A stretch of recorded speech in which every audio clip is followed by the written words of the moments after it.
back with a Photoshop tutorial, and here we'll be editing and retouching the little baby photo on the screen.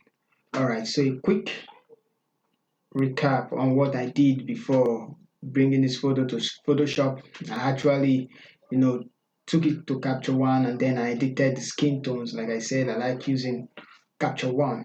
So here is what I did. I noticed that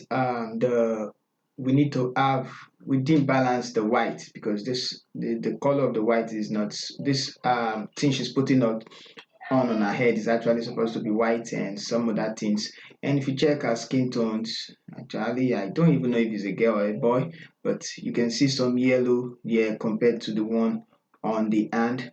And I just blended the skin tone, corrected it, and then did some white balance, and here we have the new photo. So I'm going to turn this one off, and then this is the new photo. So this was the before, and then this was the after correcting the full color of the skin. All right, so I'm going to get rid of this one. I'm just going to hit delete, and I say yes. So we're here with this one, and there we just want to do some frequency separation and fix some blemishes that is on the baby's face to make it at least little difference matters a lot. So let's get started. I'll use Ctrl J twice. For those of you who know how to do frequency separation, I'm just going to name this one color, and those who don't know how to do frequency separation, just follow up. Name the second layer texture, and then hit enter. I'm going to turn this one off. Then with the color layer, rasterize. Texture layer, let's rasterize this one. So color layer, I'm going to go to filter, blur, Gaussian blur, and then I'm going to blur it just 2.5 is actually okay. I'm just going to hit enter. But the more you blur, the more the texture comes out. So the less you blur, the lesser the texture. So if you want more texture, you need to blur a lot. Alright, so now on the texture layer, I'm going to turn it on, go to image, apply image, and then just set your settings like this. For the layer color, which is the one beneath it, the texture layer. For the blending mode, subtract scale to 128, because we have an 8-bit image, and then click enter. So we've succeeded in separating the texture and the color, so you can see the texture in the background. So now let's move further. I'm going to change the blending mode of the texture to linear light. Now we're back with the image. I'm going to select this other one and then group them together. Open the group, name the group frequency separation. Now for this texture layer, you're going to use your clone stamp tool. For the color layer, you're going to use your mixer tool brush. So now let's go to the texture layer, select the clone stamp tool, and then you know how we normally do it. Let's say you want to remove this spot right here. You hold down Alt, select somewhere closer to it, click, right and left click, and then go over it and then left click again, and then it's gone. So just like that, hold Alt, left click, go to where the release Alt, go on top of the spot, and then left click. So I'm going to do this till we have no other spot remaining on. So you can turn on the align tool, but I don't like using the align, so I'm going to turn it off, and then I'm going to move on just to fix what I see in the image. So I'm going to get back to you after doing the fixing the texture. So somewhere that I had like this, just hold Alt and then click over it like this place. I believe that is highlight. So just like that, I'm going to do that again somewhere closer to it, and then boom. So yeah, so that's how to fix it.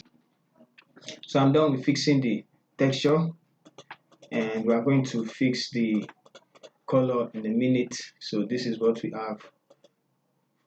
Turning it off the frequency separation group, and you can see all this place is actually fixed.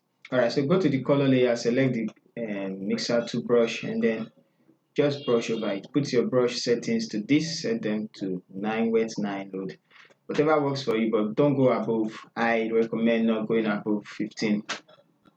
So I'm just going to just blend a little bit somewhere here. I'm just going to blend it like that, so it blends. So you don't have to do too much, just a little bit. Now beware of the the highlight, and so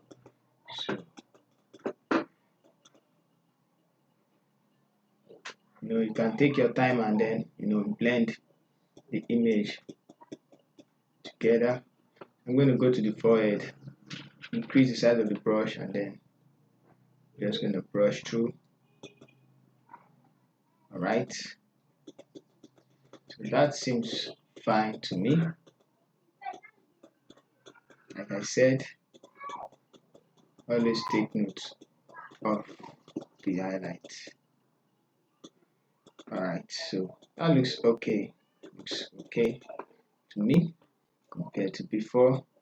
Just do this just a little bit, and so we're done. We're done with the photo, blending the colors of the hair. All right, so this part that is actually red, just going to also blend it. All right, so let's see the before and after. Before and then after. Before and then after. You can see this side and then the face is now smooth. All right, so this is how I'm going to do the frequency separation, editing the photo from capture one to Photoshop, then from Photoshop to capture one. Sometimes if there need be to go to capture one again, I do it. If there need be to go to Lightroom, I use so many software, so you can actually use the one that works for you. If you find this video helpful, hit the like button. If you are not getting notification and you want to be getting notification whenever we post new videos, turn on the notification button. And if you are new and you find the videos helpful, the content helpful, don't forget to subscribe. Hit the subscribe button. If you feel like you want a tutorial about how I got to this point, correcting the skin tone with Capture One, you can let me know in the comment section. Alright, so see you in our next video. Once again, this is ASAS. Thank you for staying with us.